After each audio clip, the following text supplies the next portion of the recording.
Alhamdulillah hamdan katsiran thayyiban mubarakan fi kama yuhibbu rabbuna wa yarda. Asyhadu an la ilaha illallah wahdahu la syarika lah wa asyhadu anna Muhammadan abduhu wa rasuluhu sallallahu alaihi wasallam wa sallallahu ala nabiyyina Muhammadin wa ala alihi wa man tabi'ahum bi ihsanin ila yaumiddin. Amma ba'd. Bapak Ibu saudara-saudara kula kaum muslimin rahimani wa rahimakumullah. Alhamdulillah dalu niki kita sami pinaringan kesarasan saged makempal manunggal wonten Masjid Nuruddin boten sanes supados kula lan panjenengan sami nambah kaweruh saking ayat-ayat Allah dan hadis-hadis Rasulullah sallallahu alaihi wasallam kanthi kita ginakaken wekdal wonten keridhaan Allah niki mugi-mugi Allah nambah nikmat ingkang sampun kita tampi. Amin Allahumma amin.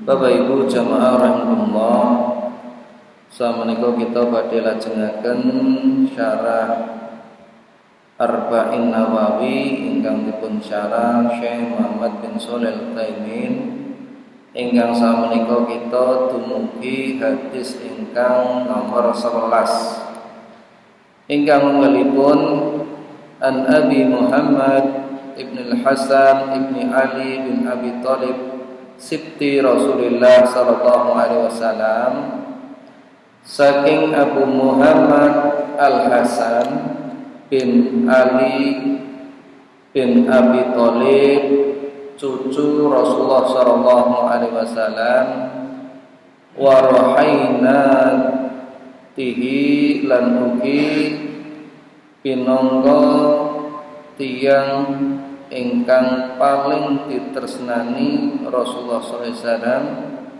nggih pinangka raihanah. Pilih piyambakipun radhiyallahu anhuma nyerasaken qala hafidtu min Rasulillah sallallahu alaihi wasallam, aku ngapal hadis saka Rasulullah sallallahu alaihi wasallam ingkang unggalipun dakma yaribuka ila ma la yaribuk, tinggalno apa sing kirane kowe ragu-ragu lan lakonono apa kang sira ora ragu-ragu. Hadis menika dipun riwayataken Tirmidzi, An-Nasa'i. Tirmidzi nyebataken bilih hadis menika hasan sahih. Penjelasanipun saking Syekh Muhammad bin Shalih Al-Utsaimin bilih Al-Hasan bin Ali bin Abi Thalib menika pinangka putu Rasulullah sallallahu alaihi wasallam. Nggih saking putranipun nggih menika Fatimah. Menawi cucu saking anak laki-laki menika dipun sebut Habib.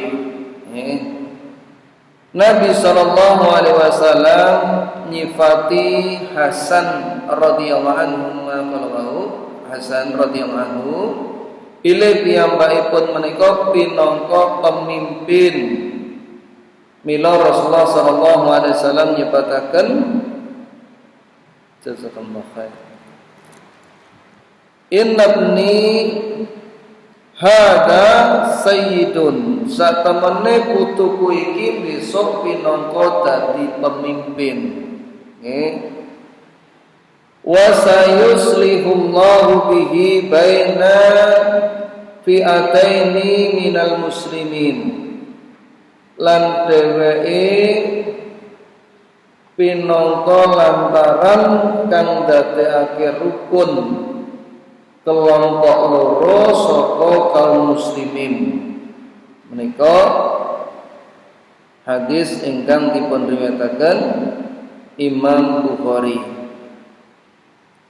Pramila nalika kedadosan napa ingkang dipun sebataken Rasulullah sallallahu alaihi wasallam nggih niki nedahaken wahyu saking Allah Subhanahu wa taala, nedahaken Rasulullah sallallahu alaihi wasallam niku boten ngucap miturut hawa nafsune.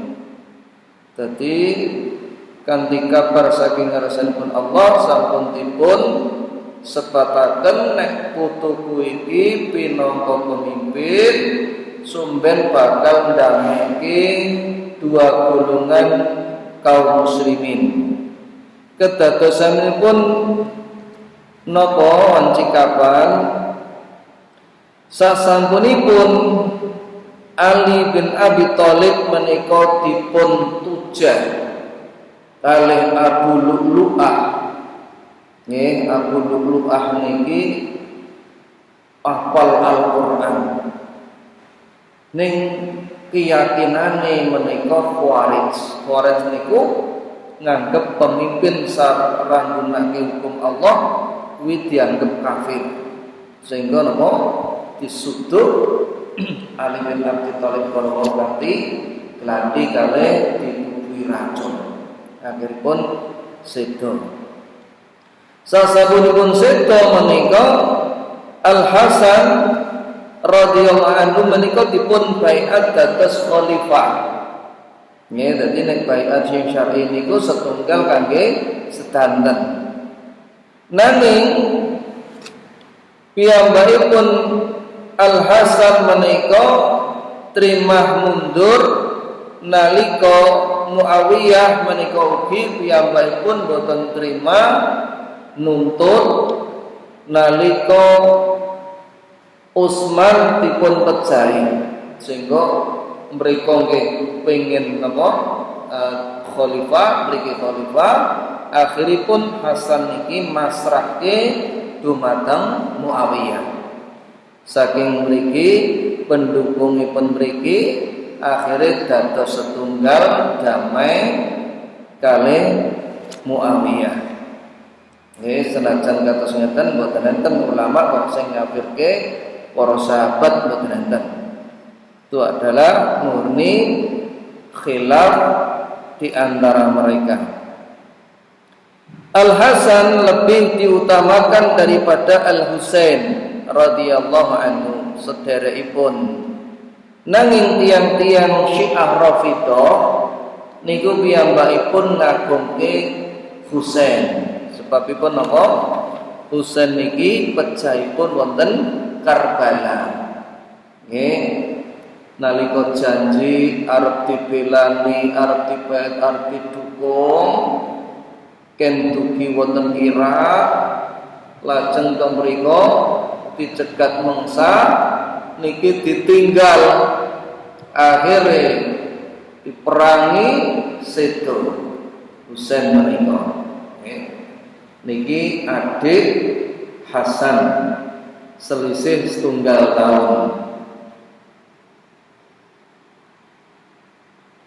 Lajeng ucapan warahainaihi disebutkan Hasan kali Husain kalau dan rahainah beliau. Raihanah menika yaitu bunga yang harum aromanya. Nabi SAW nyatake pilih Hasan kali Husain menika pinangka sepasang raihanah Rasulullah SAW, tiyang ingkang paling dipun remeni Rasulullah SAW. Nabi SAW nyebataken dakma yaribuka tinggalno apa kang sira ragu-ragu tegesipun apa kang ndadekake bimbang ragu-ragu nggih ora ndadekake tenang niku supados ditinggalke ilama yaribuk nggih tumuju marang apa sing ora ndadekake ragu-ragu, yakni kepada sesuatu yang tidak membuatmu ragu dan bimbang. Hadis menika pinangka jawami'ul kalim, ucapan ringkes nanging padet saking Rasulullah sallallahu alaihi wasallam. Sehingga ucapanipun sekedhik nanging gadhahi artos ingkang ageng. Saking Rasulullah sallallahu alaihi wasallam menika. Hadis menika ingkang dipun jelasaken saking para ulama niki nyakup babagan masalah akidah, ibadah, muamalah, kelebet pernikahan, sanes-sanesipun dan dalam segala ilmu. Tadi ketinggalan mau cekak, tapi ini menyakup permasalahan-permasalahan yang banyak. Ini contohipun menapa? Contohipun tiyang kala wau menawi sampun wudu. Tiyang kala wau wudunya batal kemudian dia sholat. Dia ragu-ragu apakah sudah wudunya batal, sudah berwudu lagi atau belum, maka terjadi keraguan. Jika dia berwudu maka sholatnya sah, jika tidak maka sholatnya tidak sah. Dia dalam ketidakpastian. Syekh nyebataken, kami berkata, tinggalkan apa yang meragukanmu kepada apa yang tidak meragukanmu. Yang diragukan di sini adalah syahnya sholat, sedangkan apa yang meragukan adalah engkau berwudu lalu sholat. Jadi nek ngeten niki berarti nek piyambakipun wudu batal kemudian ragu apakah dia sudah batal atau belum, kembalikan ke batalnya, dia sudah batal. Sudah batal. Contoh sebaliknya, seseorang laki-laki berwudu kemudian sholat, dia ragu-ragu apakah wudunya sudah batal atau belum. Wudu pun batal. Kemudian muncul, aku ketoke wis wudu mau kayak gini, neng ketoke wis batal. Maka membangun hal ini meninggalkan keraguan, yaitu dengan berwudu lagi untuk menunjukkan keyakinan sehingga sholatnya sah. Sebaliknya kalau dia itu sudah wudu, kemudian muncul ragu-ragu apakah sudah batal apa belum, maka dalam keadaan demikian supaya apa? Tinggalkanlah keraguan tersebut. Seorang lelaki berwudu kemudian sholat dan ragu apakah wudunya sudah batal apa belum, maka seperti ini dibangun di atas sudah wudu dan belum batal. Mulai sini Syekh mengatakan, tinggalkanlah apa yang meragukanmu kepada apa yang tidak meragukanmu. Ada sesuatu yang yakin padamu yaitu sudah wudu. Kemudian kau muncul ragu-ragu apakah wudu ini telah batal, berhadas atau belum, maka yang ditinggalkan adalah keraguan tersebut, yaitu apakah terjadi hadas atau tidak. Buatlah hatimu tenang dan buanglah keraguan tersebut. Jadi nek asale urung wudu berarti untuk meyakinkan tidak ragu-ragu berwudu. Kemudian asalnya berwudu, pertama asalnya wudu kemudian batal, yang kedua wudu belum batal, ini berjalan, maka dibangun di atas belum batal. Demikian pula dalam urusan pernikahan, kados ngeten, apakah dia sudah mentalak istrinya apa belum, maka ini dibangun di atas tidak keraguan, yaitu yakin bahwa istrinya itu tetap sah, tetap sah, kecuali memang ada korinah yang menyebutkan biyen pertama nang kono, ping pindho nang kene, ping telu nang kene. Berarti ini tidak boleh lagi digauli. Dan dalam urusan susuan juga seperti itu. Seorang wanita ragu apakah dia telah menyusui 5 kali atau 4 kali. Ya, Syekh nyebatakan yang tidak diragukan adalah 4, yang diragukan adalah 5, maka tinggalkanlah yang 5 dan ambillah yang 4. Maka dalam keadaan ini tidak terbukti hukum susuan. Jadi nek ibu-ibu niku nyuwun sewu, nggih. Niku nek umpamine tanggane titip anak, jenengan nggih gadah anak, niku lajeng tiang sepuhe dereng kondur nangis terus disusoni. Ini ada hukum-hukum yang harus diketahui.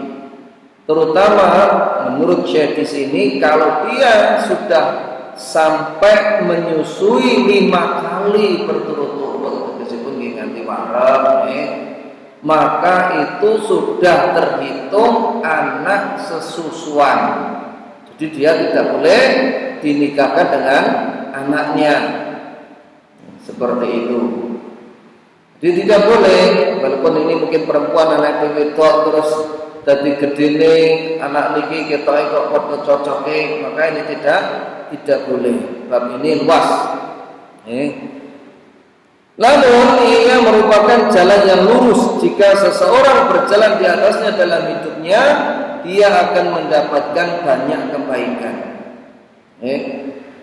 Para ulama bukan hanya membahas tentang hal-hal semacam ini, bahkan lebih jauh lagi, termasuk dalam perkara-perkara muamalah. Karena orang-orang yang mereka itu betul-betul bertakwa kepada Allah, pasti akan meninggalkan perkara yang samar ragu. Ya, berdasarkan 2 hadis. Yang pertama, innal halala bayyin wa innal harama bayyin wa bainahuma umurun mushtabihatun. Satemene sing halal kuwi ya jelas, sing haram kuwi ya jelas, antara ning loro kuwi ana perkara sing samar. Ini kalau dia memang bertakwa kepada Allah, ditinggalkan yang samar ini. Apalagi sudah nyata-nyata yang haram. Ulama-ulama menyebutkan secara kaidah-kaidah.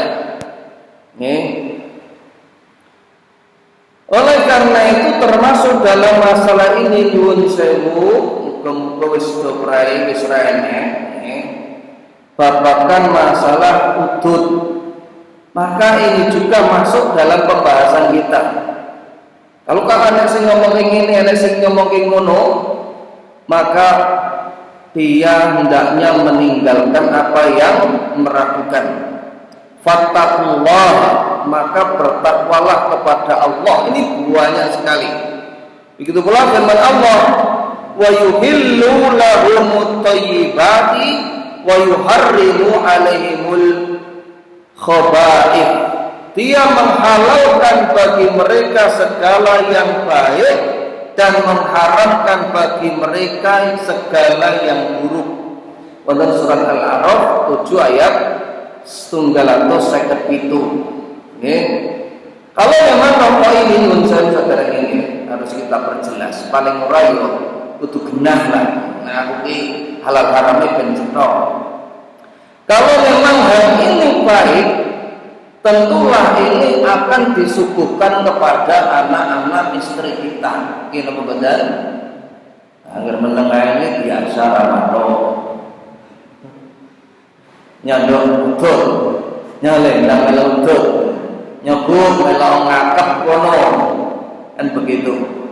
Karena ini memang tidak baik, maka dia tidak mau memberikan, tidak mau memberikan. Dan ini memang ulama sudah menjelaskan bahwa hal ini, ismuhuma akbaru min naf'ihima, keburukannya lebih besar daripada manfaatnya. Mungkin sing ngadol ya untuk bati, sing ngudul ya iso ngrasake, tetapi madharatnya lebih besar dari manfaatnya. Kalau madharatnya lebih besar dari manfaatnya, berarti larinya itu ke arah yang haram. Ngoten, benten nek kalih jeruk halal, daging halal, sapi, kambing dan sebagainya. Tapi kalau ini, maka kula yakin panjenengan sami itu ngertos bahwa hal ini juga termasuk sesuatu yang jelas diharamkan. Umpamanya kan cek ragu-ragu kan makruh, maka ayat-ayat ini telah menjelaskan, hadis-hadis juga menjelaskan agar kita meninggalkan hal-hal semacam ini. Kemudian Syekh memiliki ini katakan, telah kami katakan bahwa hal ini bersyarat bahwa hal tersebut bukan was-was. Jika was-was maka tidak usah dihiraukan. Contohnya pripun jenengan sampun wudu niku pun jejer wonten sok kor mangsane kaya sing obah buri ngene. Pipo angin kecepet apa ora patek cetha nggih. Maka dalam keadaan keraguan seperti ini, maka was-was tersebut tidak usah dihiraukan. Ini tidak dihiraukan. Dan tidak menghiraukan was-was adalah meninggalkan apa yang meragukan kepada apa yang tidak meragukan. Oleh karena itu Rasulullah menyebutkan nganti kowe krungu suarane utawa mambu ambune. Nah biasanya suarane arep bus, arep tut apa, maka ini berarti sudah batal. Atau baunya, maka ini menunjukkan dia sudah batal. Kalau belum, berarti dia tidak boleh mengikuti was-was di dalam hatinya, karena syaitan itu nanti akan menghembuskan rasa was-was. Contohnya seseorang itu buang hajat, iki engko gek kataku kepletikan korai, padahal harus dicincin dandan umpamanya. Maka was-was seperti ini sudah tidak dihiraukan. Ketika sudah berhati-hati untuk menjauhi najis, maka kita sudah tidak perlu menghiraukan rasa was-was, karena syaitan itu akan menghantui mau nakoro sok kecipratan bukan roh. Maka syaitan akan menghembuskan was-was seperti ini. Umami yang kalau mau berwudu, dia hampir selalu ragu. Jika dia sholat, dia hampir selalu ragu. Ini adalah was-was yang tidak perlu dihiraukan. Dalam keadaan ini, dia meninggalkan apa yang meragukan kepada apa yang tidak meragukannya. Contoh lain, pakaian seorang laki-laki terkena najis lalu dia mencucinya. Lalu dia ragu apakah najis telah hilang atau belum. Maka dia harus mencucinya lagi kalau memang ada waktunya. Kalau sudah dicucinya, maka hendaknya dia yakin di dalam hatinya bahwa itu sudah suci. Benar. Ucapan kados ngeten menika kathah disebutkan para ulama. Kemudian bagaimana menggabungkan dua sifat yang bertentangan untuk sesuatu yang satu. Kemudian ini saya kira tidak perlu. Para ulama menjawab, dan jika hadis tersebut kita langsung bawakan di antara faedah-faedah hadis. Di antara faedah-faedah hadis ini, agama Islam tidak ingin orang-orang Islam berada dalam keraguan dan kebimbangan. Ini termasuk dalam pekerja-pekerja ini. Bekerja juga kita harus betul-betul yakin bahwa apa yang kita kerja di situ itu betul-betul halal. Soalnya apa? Soalnya kalau dia itu bekerja pada suatu yang haram, maka dia akan rusak semua agamanya. Contohnya nopo dengan sewu nggih. Jane mung trimo satpam, tapi dia satpam di bank-bank konvensional. Maka ini meragukan, bukan lagi ragu, tapi kalau ulama menyebutkan ini haram, tidak boleh. Apalagi jadi operator, jadi yang memberikan pinjaman dan sebagainya di bank-bank konvensional.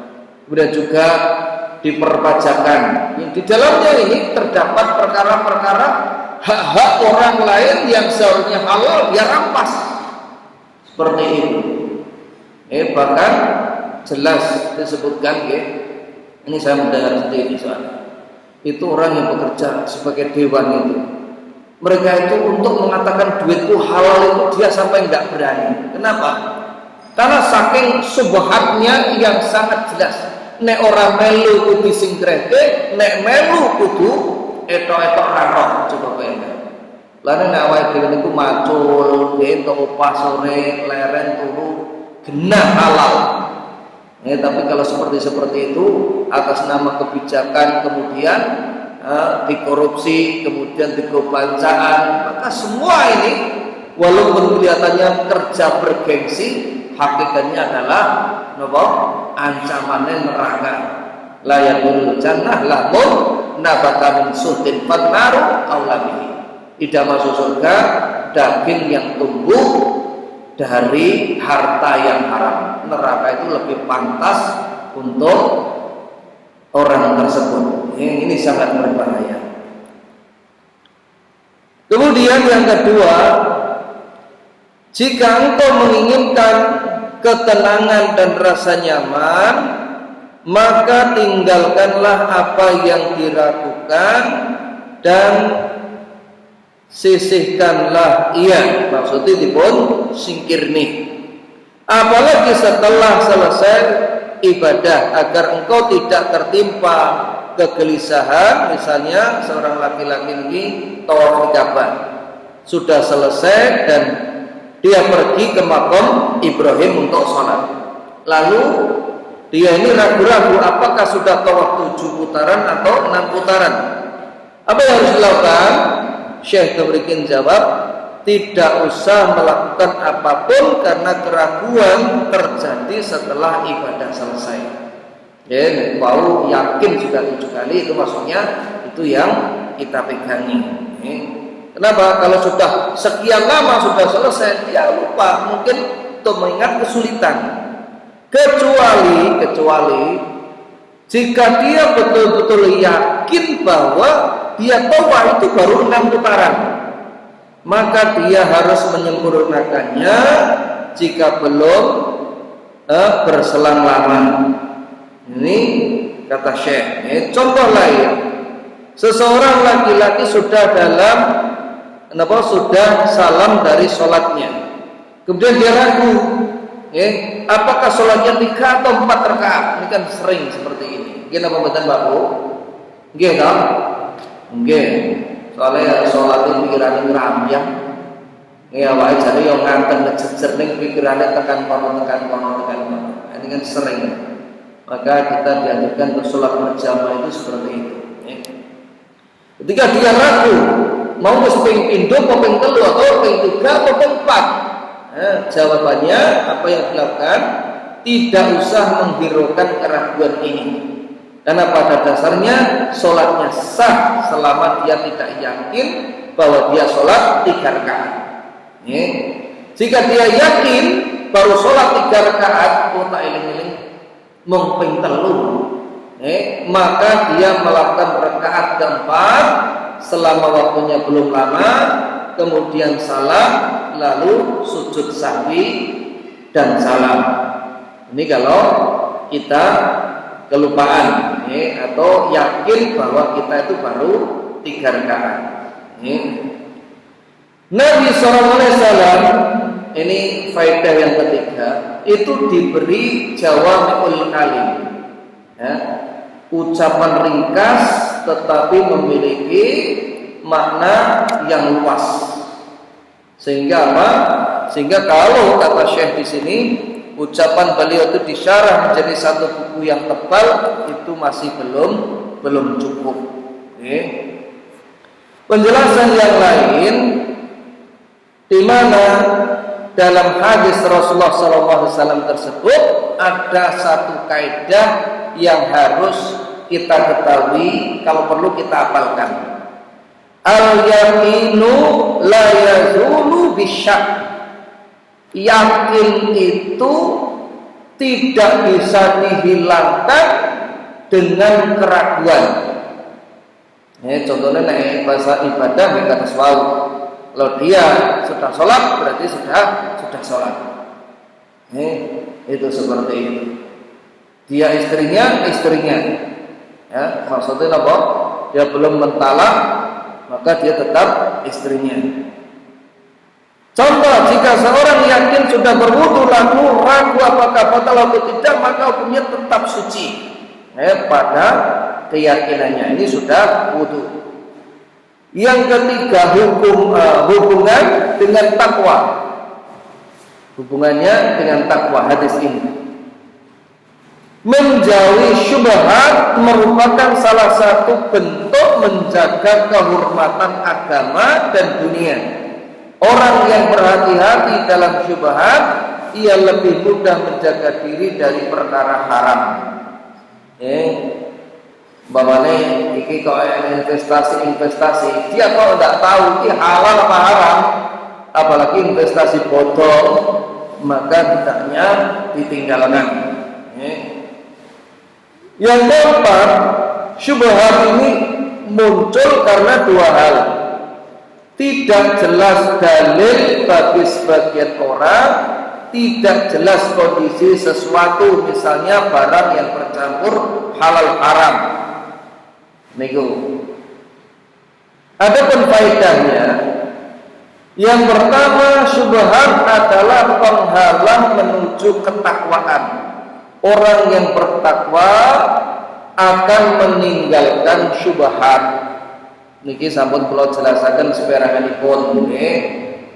Jadi termasuk nyuwun sewu Bapak Ibu rahimahullah nek sih nyekolahke sertifikat-sertifikate niku ndang ditarik wis tutup jedel wis. Maka ini perkara bukan hanya syubhat tetapi ini haram. Maka dia harus meninggalkan, lebih untuk ditinggalkan. Kemudian yang kedua, meninggalkan perkara yang meragukan ini menenangkan hati. Sedangkan mengikuti yang meragukan membuat hati gelisah. Maka kalau kita yakin bahwasanya ini jalannya ke sana itu lebih cepat, lebih ringkas, mudah, maka ini lebih nyaman untuk dilalui. Ini sekedar jalan. Walaupun tidak mengapa dia mau nyoba sana. Saya pernah dulu ada dua jalan. Ini disebut alternatif. Ternyata dilewatkan hutan-hutan, masya Allah. Ini baru jalan ya, urusan jalan. Apalagi masalah agama. Ini jelas. Ini kok sunnah. Ini kok katanya bid'ah. Kalau mau tidak ada dalilnya sudah tinggalkan. Kita berpegang kepada apa yang sunnah, yang jelas-jelas ada dalilnya. Kemudian ketiga, kaidah ini menjadi pedoman dalam ibadah dan muamalah sehari-hari. Jadi apapun juga jenengan iku ketoke kok umpamane kebablasan jujule genah-genah gitu, dibelanjake 23.000 duwite 50.000 berarti ijek 27.000 kok duwite sih 40. Niku pripun, Bu?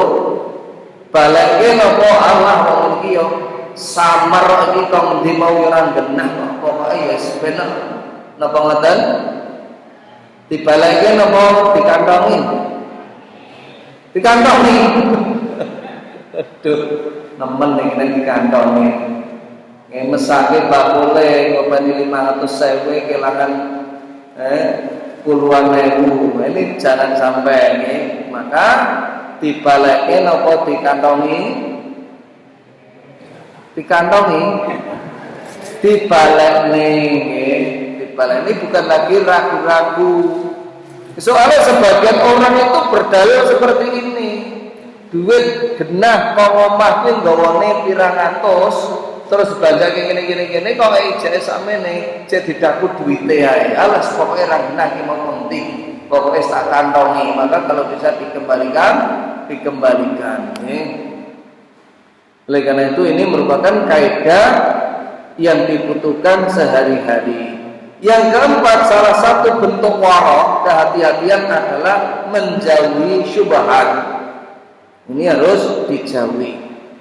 Baru yang kelima ini sama apa yang disebutkan oleh Syekh Muhammad bin Shalih Al-Utsaimin, yaitu tentang Jawami'ul Kalim.